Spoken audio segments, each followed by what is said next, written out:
За сайн байцгаана уу? Та бүхэнд шинэ дугаарынхаа мэндийг хүргэе. Номин байна. Англи хэлний хичээлийг гүн төлбөргүйгээр YouTube сувган дээрээ 7 хоног бүр заадаг байгаа. Та бүхэн маань өмнөх хичээлүүдийг маань мөн дараагийн орох хичээлүүдийг маань үзхийг хүсэх юм бол миний сувг subscribe хийгээрэй. Ингэснээрээ та бүхэн маань цаг алдалгүйгээр англи хэлнийхаа мэдлэгийг дээшлүүлэх боломжтой байгаа юм а. За ингээд өнөөдрийн маань үзэх сэдв гэх юм бол хэрхэн зориг тавих уу тийм ээ? Зориг маань ямар байх ёстой юм бэ гэдгийг ямар байснараа бид нэр тухайн зорилготой хүрэх илүү боломжтой байдаг юм бэ тийм ээ? Гэдгийг үзэхээр бэлтгээд байна. Хэрвээ та бүхэн баг жилийнхаа 2022 оныхоо зорилгыг хараахан тавьж амжаагүй байгаа бол аскгүй бол тавьсан зорилго маань яг хүрэх боломжтой зорилго уу би эндээ хүрэх боломжтой зорилго гэдгийг дахиад нэг нягтлж харахыг хүсэх юм бол энэ хичээлийг маань дуустал үзээрэй. За ингээ хичээлд орцгоё. За бид бүхний зорилго смарт байх ёстой. Англиар смарт гэдэг маань ухаалаг гэсэн үг шүү дээ. За яахаар смарт болд юм бэ гэдгийг хэдүүлээ одоо авч үзье. За хамгийн түрүүнд смарт гэдэг үгний эхэнд ордог S үсгээр эхэлсэн буюу specific байх ёстой. Specific гэдэг маань болохоор тодорхой гэсэн үг тийм ээ. Тодорхой гэдэг маань болохоор өөрөөр хэлэх юм бол тийм бүтэг бадаг биш гэсэн үг байхгүй.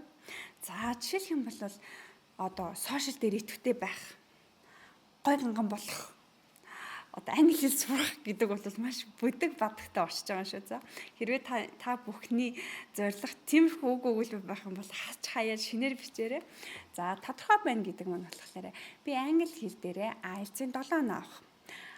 Англи хэлээ ашиглаад тэр сургуульд орох. Канадын McMaster сургуульд орох. Торонто University-д орох. Аскгүй бол Australian Bond University-д communication чиглэлээр суралцах гэдэг ч юм уу. Аскгүй бол би англи хэлээ ашигласнараа тушаалаа 1 шат ахиулах, 2 шат ахиулах. Аскгүй бол би бизнес эрхлэгч болох. Тэхийн тулд би англи хэл дээр клиентуудтайгаа имэйлээр шууд харьцах боломжтой болох гих тодорхой зорилгоодыг тавих хэрэгтэй байна.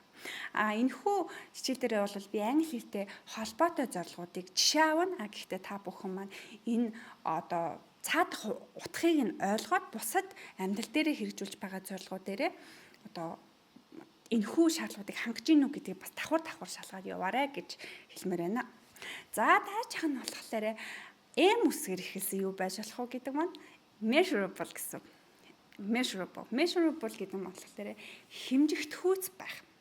За жишээлх юм бол би англи хэлнийхаа мэдлэгийн түвшинг яг ямар хэмжээсээр хэмжиж болох юм бэ гэдгийг хэдүүлээ бодцгоё л доо.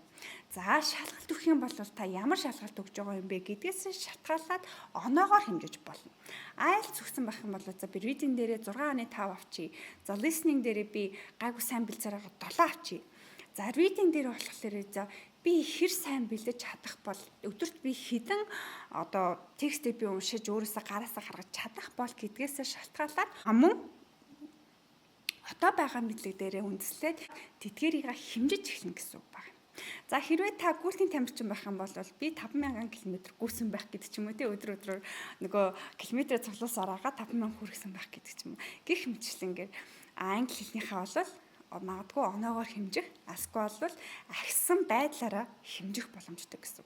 За өнөөдөр би мэрэгчлэн байлаа гэхэд ахлах мэрэгчлээ альсвал хилцээний дарга болж чадсан уу? Аскгүй бол миний компани одоо өнөөдөр 3 хүнтэй байсан бол жилийн эцэст 15 хүнтэй болж чадах нь гэдгээрээ хэмжээж явна гэсэн үг. Англи хэлийг бол оноогоор, аскгүй бол өөрийнхөө бичвэрийг харж агаад тийм ээ. Өөрийнхөө бичвэрийг харж агаад би одоо магадгүй би 500 хүүхдэд эсийг бол бичиж чаддаг байсан бол жилийн эцэст би 1000 хүүхдэд эсийг бичиж чаддаг болжээ. Тэрний маань чанар их дээшилжээ гэдэг ч юм уу. Гэх мэтчлэнгээр одоо ингээд хэмжиж болох үз гэсэн байгаа юм шүү. За дараачих нь болохоор achievable гэсэн үг. Smart гэдгийн дараагийн үсэг буюу A үсэг маань achievable гэсэн үг. За энэ юу вэ гэхээр маш одоо хөрхөөц байх гэсэн. За өнөөдөр би ямар ч англи хэлгүй хэрнээсээ 2022 оны 10 сарын 31 гэхэд би IELTS-ийн 7 оноотой байна гэж зорилго тавих юм бол намайг уучлаарай. Тэгтээ хэцүү шүү. Бүтггүй яж магадгүй. Тэрний оронд та 5.5 оноо авъя, би 4.5 оноо авъя гэдэг зорилго тавих юм бол таны оноо чинь achievable буюу хүрхүүц байна. Мэдээж хэрэг та өөр англи сургаас өөр юу ч хийдэггүй байх юм бол боломжтой байж магадгүй 6 хүртэл явах боломжтой байж магадгүй 5.5 хүртэл явах ч юм уу тийм. 7 гэдэг оноо бол бас арай чангатна. Эсвэл бол та IELTS-аар хэмжихгүй маа гэхэд зүгээр л би чөлөөтэй ярьдаг болъё гэж бодож байгаа бол чөлөөтэй гэдэг маань хинтээ хайрцах юм бэ тийм ээ.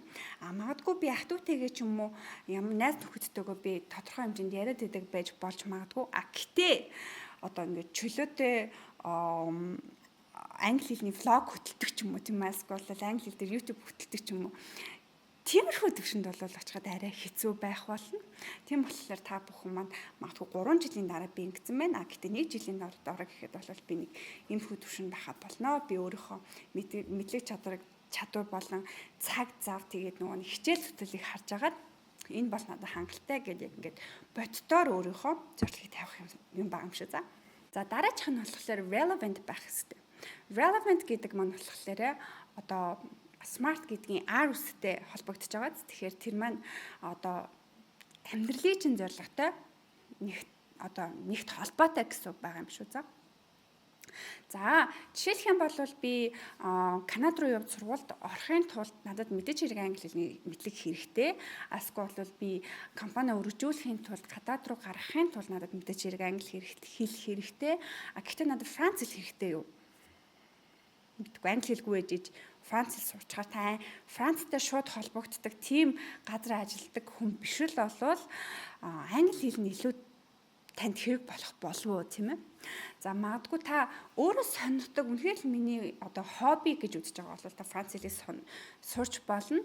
Хятад хэлийг ч юм уу те ямар ч хэлийг сурч болно. Тэгээд өөртөө ямар ч холбоогүй амьдралын чинь зорилго нь ямар ч хэрэгцээгүй зүйлийг магадгүй аваад тэрнийгээ сунаа гэдэг юм бол тань цаг байгаа юу гэдэг та бас бодох хэрэгтэй. За надад цаг завтай үе хэрэг байдаг билээ. Тэрэн дээрээ би өөрийнхөө одоо нөөц бололцоог аль нь луу ингэж чиглүүлж дайчлах уу гэдгийг бас бодвол бас их зүгээр гэж бол хэлмээр байна. Гэхдээ таны сонирхол дуулах болвол таны мөрөөдөл дуучин болох болвол та мэдээж хэрэг дуулах хэрэгтэй. Мэдээж хэрэг өөрийгөө хязгаарлахгүй таныг жаргаадаг зүйл байх юм бол та тэрнийгээ хийгээрэй. Гэтээ зовлон болгож өөр юм сурах бол хийх байна уугүй тийм ээ. Өөр юм хийх яг ингээд өөрийнхөө амьдралынхаа одоо хүссэн очих цэгийнхаа тулгуур болох одоо хэрэглээ болох зүйлүүдийг л зорилго болгоод бас зүгээр юм болов.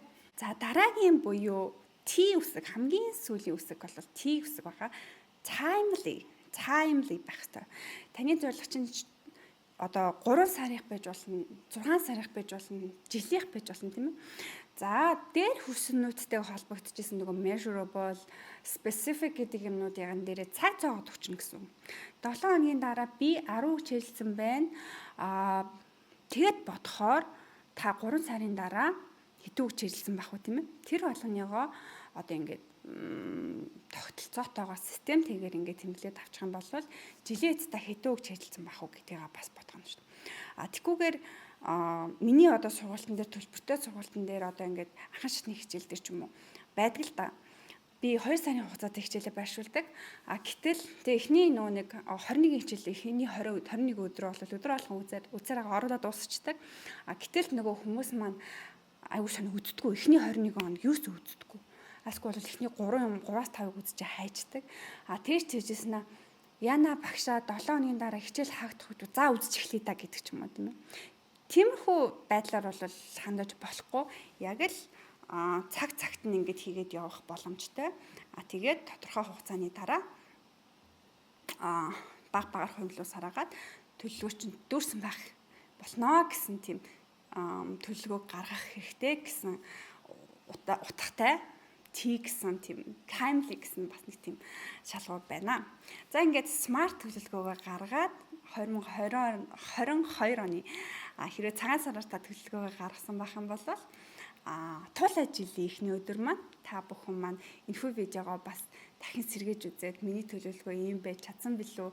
Би юун дээр алдав? Би юун дээр илүү ахицтай, сайхан байв гэдгийг бас илүү сайхан хуваалцах баха гэж бодож байна. За тэгээд миний хичээл таалагдсан уу? Хичээлж явахгүй юу юм тийм ээ? Буух халуулт зөвлөгөө маягийн тийм видео байлаа. таалагдсан уу? Таалагдсан бол лайк дараарай. Лайк дарах юм бол би та бүхэндээ илүү их одоо хичээл зүтгэл гаргаж илүү гой контентуудыг хүргэхээр зорих болно гэж амлаж байна. Тэгээд өөрийнхөө төлөвлөгөө, зорилгыг бас бидэнтэй хуваалцаарай, бусад хүмүүстэйгээ хуваалцаарай гэж хэлмээр байна. Одоо комент хэсэгт хуваалцаарай гэж хэлмээр байна. За ингээд дараагийн дугаараар дахин уулзлаа. Түр баяртай.